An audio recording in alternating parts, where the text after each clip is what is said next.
The, the Doha round of the WTO was launched in 2001 after a very acrimonious discussion between developed countries and developing countries for the agenda. It was the first round launched within the multilateral trade system, and it failed because of the differences of interest between developed countries and the developing countries.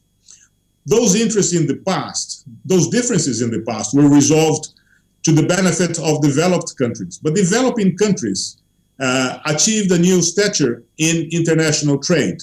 And the China accession to the WTO in 2001 has changed the balance of power within the organization.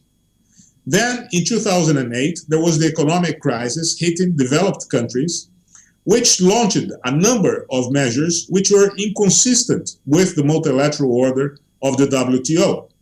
So there was very little to negotiate about advancing with the multilateral system, whilst the rules were being violated by developed countries in addressing the problems of their own economies. So in the meantime, the only argument or point which was not contentious was a point of a business facilitation, which is transparency of norms, import and export norms, which is what was achieved and in a way saved WTO from oblivion. Well, the dispute between India and the United States is a traditional dispute. In the old GATT, countries, Brazil and India led the developing countries, and the United States led the developed countries. It used to be that the developing countries always lost in those rounds of the multilateral trade system. But now, developing countries speak with a greater voice. And the old system in which norms were dictated by a few to their own benefit, can no longer be maintained. So a new system has to be found. And this was shown very clearly at Bali when India brought to the table a point of interest, traditional interest to developing countries, which is agriculture. And of course, no consensus could have been obtained with the United States because the United States does not abide itself by the international trade rules in many sectors, but traditionally on agriculture. Well, the Bali trade agreement is a very basic agreement on trade facilitation. It sets out norms for publication and availability of information on import and export, on external trade. This is very good in the sense that there is transparency, so business at very little cost will be able to access the norms of the members of the World Trade Organization and orient themselves.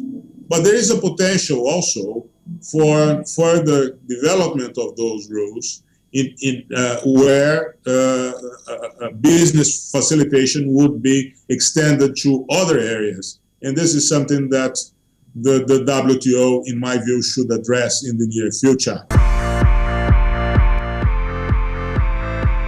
Well, protectionism grew since the creation of the World Trade Organization. And it grew mostly with developed countries because they were hit by the crisis and they took unilateral measures. Developed countries didn't take their woes to the International Monetary Fund or to the World Trade Organization. They simply unilaterally adopted a number of measures which made market access more difficult for business in developing countries. Now, on the other hand, developing countries have had the phases of prosperity during the same period. Their economies have grown substantially, and they have unilaterally liberalized their markets, whilst developed countries have unilaterally created new barriers to market access. Well, businesses that are trade dependent should focus on two different areas. First, trade agreements, bilateral trade. Developing countries should have trade agreements with other developing countries and seek market access to other developing countries. Trade between developing countries is now predominant in the world. Within the multilateral trade organization, business should seek new norms to facilitate trade, such as rules of origin, customs valuation, pre-shipment, inspection norms, technical barriers to trade, licensing of imports, and sanitary and phytosanitary measures.